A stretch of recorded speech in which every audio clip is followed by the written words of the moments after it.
what advice would you give to potential clients that want to have financial freedom? Well, the advice that I would give is, number one, make sure you have a plan. And so if you're capable of putting together a plan yourself, so be it. But most people don't have the knowledge to really have a solid plan, a financial plan. If you do, for those that do, that's great. But for most people, seek out a good financial planner. Make sure you know how they get compensated, and make sure that they're within what you're looking for, and chemistry and that type of thing. Someone you're comfortable with, Right. and have the expertise in the skills for what you're looking for. And typically we suggest people that are certified financial planners. So just like when you go to an accountant, you typically would like to have a certified public accountant. So we typically suggest finding a certified financial planner. And so in our office, everybody's required to either be a certified financial planner or to be working towards becoming a certified financial planner. And then That's put great. together a plan. Put together a plan. You should know some basic things like, when do you maybe want to retire? How much money might it take to do the things that you want to do in your retirement?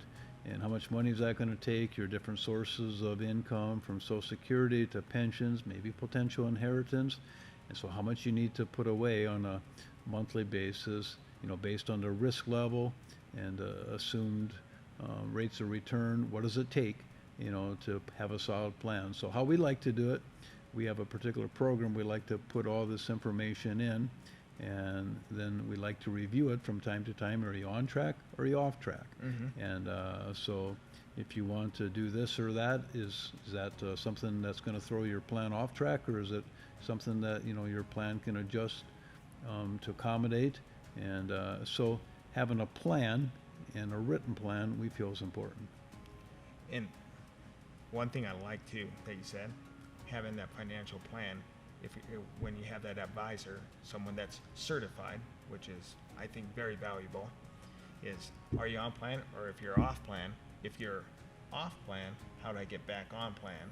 And then getting to know, okay, here's what I want to do, here's the forms of income, okay, for Social Security, this is what I want for my IRA or 401k, and then just trusting that with your financial planner and guiding you to get there.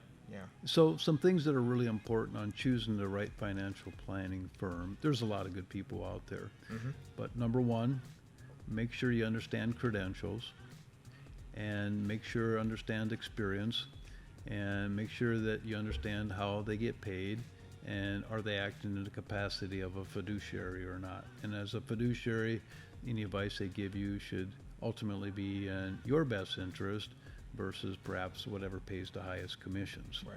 And so that's important to know, how the advisor gets paid when you're getting advice too, and whether they have the capacity to act in giving you independent advice, or whether they just represent one company. So a lot of good people, just all important things for someone to know.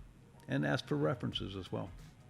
Yeah, that would be very important. Just ask for references, ask their experience, their credentials, and everything. And basically, just like kind of if you're dating someone, interview them. You know, you should probably visit with a few folks instead of just making a quick decision. Yeah, and then the other thing I think is important, understand, do they work with a team, or is it just one person by themselves?